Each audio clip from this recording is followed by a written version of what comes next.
Puerto Rico fue colonizado por los españoles. Cristóbal Colón, junto a su tripulación, llegó a Puerto Rico un 19 de noviembre de 1493. El 17 de diciembre del 1504, el pontífice hace 3 nombramientos con el propósito de ocupar las nuevas arquidiócesis de las tierras descubiertas en las Indias.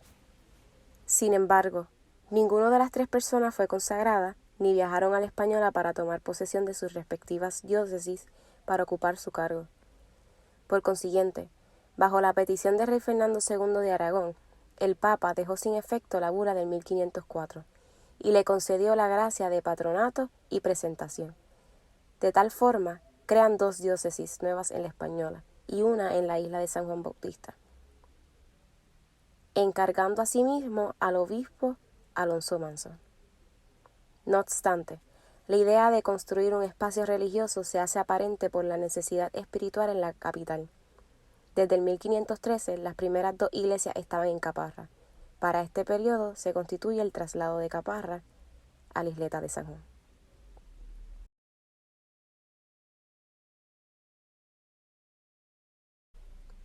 La localización y emplazamiento de la catedral se determina por el primer obispo de la isla, maestro arquitecto y director de la fábrica sagrada en Indias. Alonso Manso ubicó y diseñó el plano de la iglesia donde se sitúa en el lugar más cercano para los viajeros que navegaban a la isla y también a los pobladores que navegaban por ríos para llegar a esta. Por tal razón, es ubicada próxima de lo que conocemos como Puerta de Tierra. A finales del siglo XVI, la catedral ya tenía una planta de 3 naves divididas por pilares, que eran cubiertas de madera con pocas ventanas sin vidrieras, cerradas con lienzo. Para esta época, la iglesia sufre varios retrasos en la construcción de la catedral, entre ellos escasos recursos, incendios y catástrofes atmosféricas. Tras el ataque por el inglés Cumberland, se hurtan campanas, campanillas, rejas de las capillas, cerrojos y destrozan retablos, imágenes, etc. En esta fecha, ya la iglesia está construida en piedra hasta el crucero. Para el año 1615, un huracán arrasa en la isla y se lleva parte de la techumbre que va desde el crucero hasta la fachada. Por tanto, se techa con paja temporalmente. En 1625 se da el acontecimiento que holandeses invaden la ciudad, y así menciona el obispo Balbuena. Abro cita. Estos herejes, refiriéndose a los holandeses, empezaron la furia con la catedral haciendo pedazos los altares, retablos, imágenes, porque tan repentino asalto no dio tiempo más que a consumir el Santísimo y salvar algunos ornamentos. Llegó a tal extremo su ira que se llevó las campanas, órganos y los restantes ornamentos. Inclusive llegan al extremo de raspar el dorado de los altares y retablos, pensando que todo es oro. Cierro cita. En 1661 se hace testimonio para abovedar las naves y cruceros por el gobernador de aquel entonces, Juan Pérez de Guzmán, que se completan la construcción del crucero en 1641. En el 1653 otro desastre ocurre en la isla, donde la tormenta afecta la bóveda de la sala capitular y la parte de la torre. En un plano del 1684 de la catedral muestra lo que se conservará y lo propuesto en la iglesia. Ya para el año 1770 se reconstruye las naves desde el crucero hasta la fachada principal.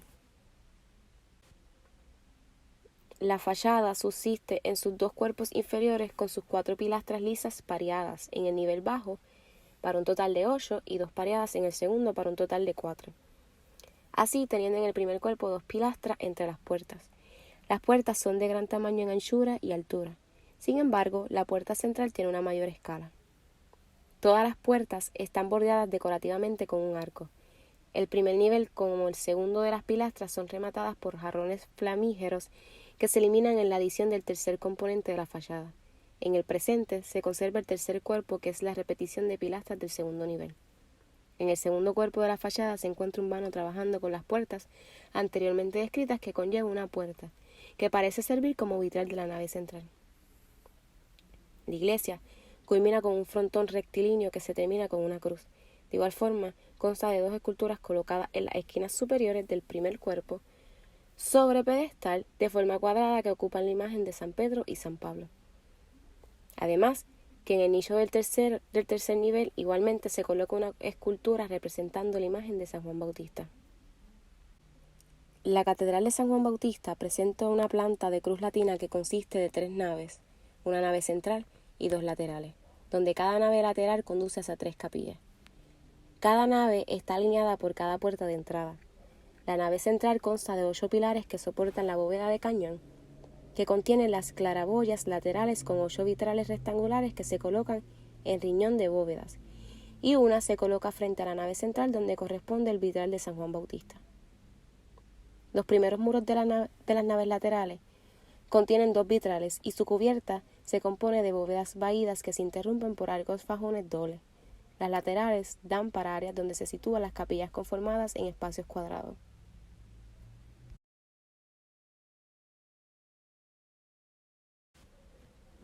La antigua iglesia de San José en San Juan fue construida en 1532 y es la segunda iglesia más antigua de América, uno de los pocos ejemplos de la arquitectura gótica española del siglo XVI que han sobrevivido en el hemisferio occidental. El edificio exhibe 4 siglos de diseño arquitectónico y mampostería tradicional que incluye las extraordinarias bóvedas góticas isabelinas. El terreno sobre el que la iglesia fue construida fue donado por el gobernador don Juan Ponce de León, quien además fue el primero en ser sepultado allí. El conquistador Ponce de León le regaló a los frailes de la Orden de Predicadores dominicos el terreno para construir el convento y la iglesia. En el año 1521 llegó Fray Antón de Montesinos con otros dominicos. En 1523 se comienza la construcción del convento bajo el priorato de Montesinos. El autor del monumento dominico permanece desconocido hasta el momento. En 1524 los frailes de Puerto Rico y Santo Domingo contrataron en Sevilla a los albañiles de Carmona, Antón Gutiérrez y a su hijo Alonso Gutiérrez. Sin embargo, no hay evidencia categórica que estos vinieran a América. No obstante, la misma ha sido adjudicada a Rodrigo Gil Rosillo, artífice del Templo de Santo Domingo en la Española. En 1548, el entonces llamado Templo de Santo Domingo todavía no estaba totalmente terminado. Se estima que antes del 1582 se edificó la capilla de la Virgen del Rosario.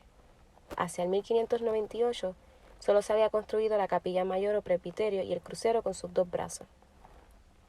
En 1647 se terminó la nave principal, las capillas laterales y la fachada principal gracias al gobernador Íñigo de la Mota Sarmiento. El templo era entonces llamado Iglesia de Santo Domingo, más tarde denominado Iglesia de Santo Tomás de Aquino. En España, a finales del siglo XV y a principios del XVI, imperaba la llamada arquitectura isabelina, última manifestación del gótico peninsular, un gótico tardío. El Renacimiento todavía no se había extendido.